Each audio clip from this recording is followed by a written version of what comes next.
Space station में फंसे Sunita Williams की वापसी का काउंटडाउन स्टार्ट हो गया है। नासा के कैनेडी स्पेस सेंटर से फॉल्कन 9 रॉकेट से उड़ान भरने के बाद ड्रैगन स्पेसक्राफ्ट स्पेस सेंटर पहुंच चुका है।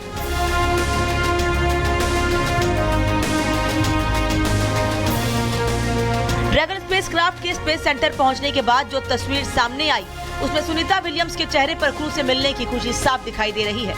सुनीता क्रू मेंबर्स से बात करती हुई नजर आ रही हैं और सभी क्रू मेंबर्स आपस में गले मिलते दिख रहे हैं।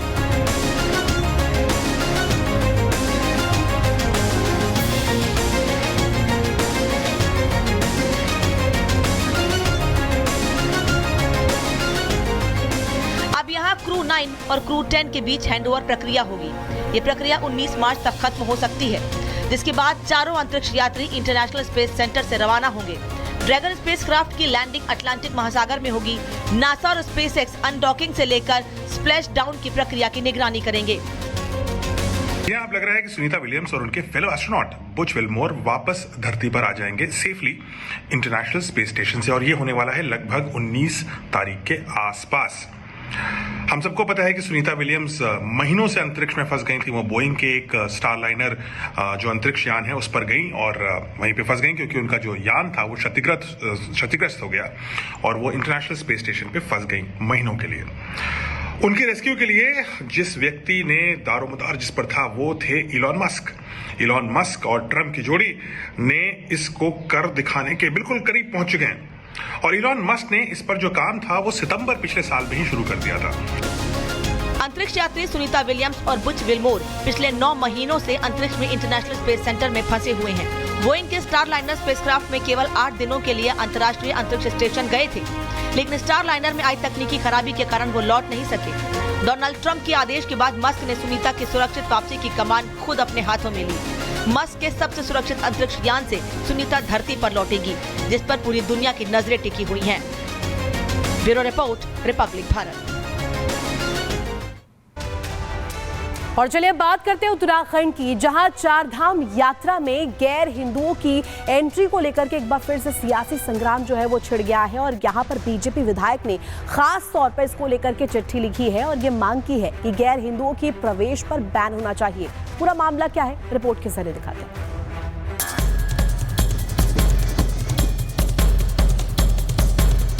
चार धाम में भाईजान पर बैन, क्या उत्तराखंड से निकाले जाएंगे मुसलमान? उत्तराखंड में इन दिनों जोरों शोरों से चार धाम यात्रा 2025 की तैयारियां चल रही हैं। केदारनाथ धाम के कपाट 2 मई को खुल रहे हैं। ऐसे में स्थानीय विधायक भी लगातार यात्रा की तैयारियों का लेखा जोखा ले रही हैं। साथ ही केदारनाथ में गैर हिंदुओं पर बैन लगाने की तैयारी चल रही है।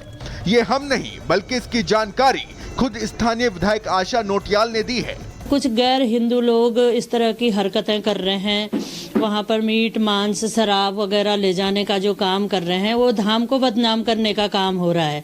तो निश्चित तौर पर मैं भी यही कहूँगी कि उस पे इन चीज़ों को जांच करके देख करके ऐसे लोगों पे प्रतिबंधित होना चाहिए वहाँ पर। सुना आपने, केदारनाथ विधायक आशा नोटियाल का साफ कहना है कि केदारनाथ धाम को बदनाम करने वाले गैर हिंदुओं के केदारनाथ धाम में प्रवेश पर रोक लगाने की आवश्यकता है। आशा नोटियाल ने कहा कि कुछ गैर हिंदू केदारनाथ धाम को बदनाम करने के लिए वहां पर मांस, मछली और शराब परोसने का काम करते हैं। ऐसे में उन लोगों को चिन्हित करते हुए उन पर प्रतिबंध लगाया जाएगा और यही उनकी कोशिश है। हमारे धाम की केदार बाबा की जो महत्ता है, जिसके लिए लोग दर्शन करने आते हैं भक्ति भाव से, वो भक्ति भाव से लोग दर्शन करके जाएं और ऐसी चीजें वहां पर न हो, ऐसा मेरा भी प्रयास रहेगा।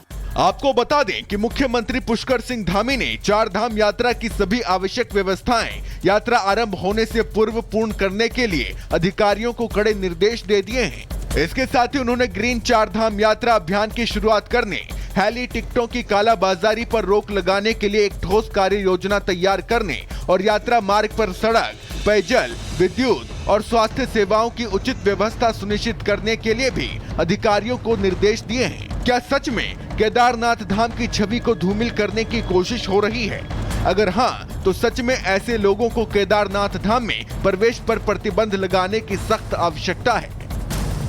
Bureau report, Republic Bharat.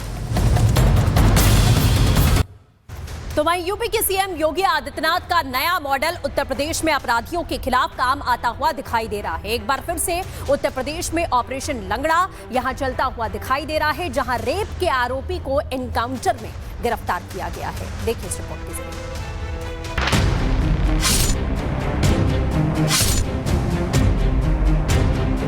और बहन और हर बेटी की सुरक्षा करना ये सरकार का कार्य है, सरकार उसको भी करेगी। माफिया अगर सिर उठाने का दुस्साहस करेगा तो उसको मिट्टी में मिलाने का काम भी सरकार करेगी। मुख्यमंत्री योगी आदित्यनाथ की जीरो टॉलरेंस की नीति के तहत उत्तर प्रदेश में अपराध और अपराधियों पर पुलिस का कड़ा प्रहार जारी है और UP police full action mode में है।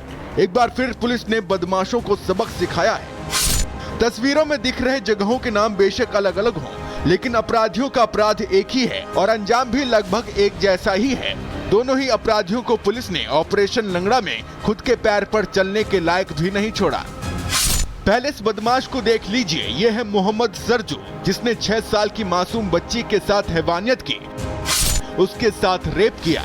शोर सुनकर जब मां पहुंची तो बेटी बेसुध पड़ी थी, जिसके बाद बच्ची को अस्पताल में भर्ती कराया गया।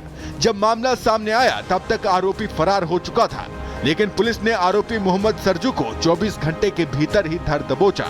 मोहम्मद सरजू ट्रेन पकड़कर भागने की फिराक में था। जैसे ही पुलिस को आरोपी के भागने की खबर मिली, पुलिस मौके पर पहुंची, जिसके बाद बदमाश ने पुलिस से बचने के लिए फायरिंग शुरू कर दी।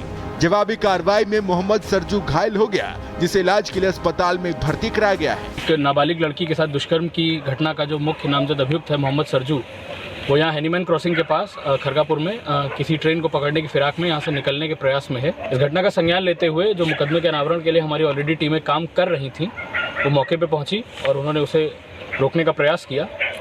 इस प्रयास पे उसने पुलिस पे आक्रामक होकर फायरिंग कर दी। पुलिस द्वारा आत्मरक्षार्थ बचाव करते हुए सिखलाए हुए तरीके से उस पर फायरिंग किया गया, जिससे उसके पैर पे गोली लगी है। पुलिस ने आरोपी के पास से तमंचा कारतूस बरामद किया है। आरोपी को गिरफ्तार कर आगे की कार्रवाई की जा रही है। चंदौली में भी पुलिस का ऑपरेशन लंगड़ा देखने को मिला, जहां 8 साल की बच्ची से रेप करने वाले आरोपी को पुलिस ने एनकाउंटर में गिरफ्तार किया। शुक्रवार की देर रात वारदात को अंजाम देने के बाद से आरोपी फरार था, जिसके बाद गांव के लोगों का गुस्सा फूट पड़ा। वो आरोपी की जल्द गिरफ्तारी की मांग करने लगे, जिसके बाद से ही पुलिस की 4 टीमें आरोपी की तलाश में जुट गयी। जैसे ही बदमाश का सामना पुलिस से हुआ, उसने पुलिस पर बंदूक तान दी और फायरिंग कर दी। पुलिस ने भी जवाबी कार्रवाई की, जिसमें इस बदमाश के पैर में गोली लगी है। फिलहाल इसे इलाज के लिए अस्पताल भेज दिया गया है।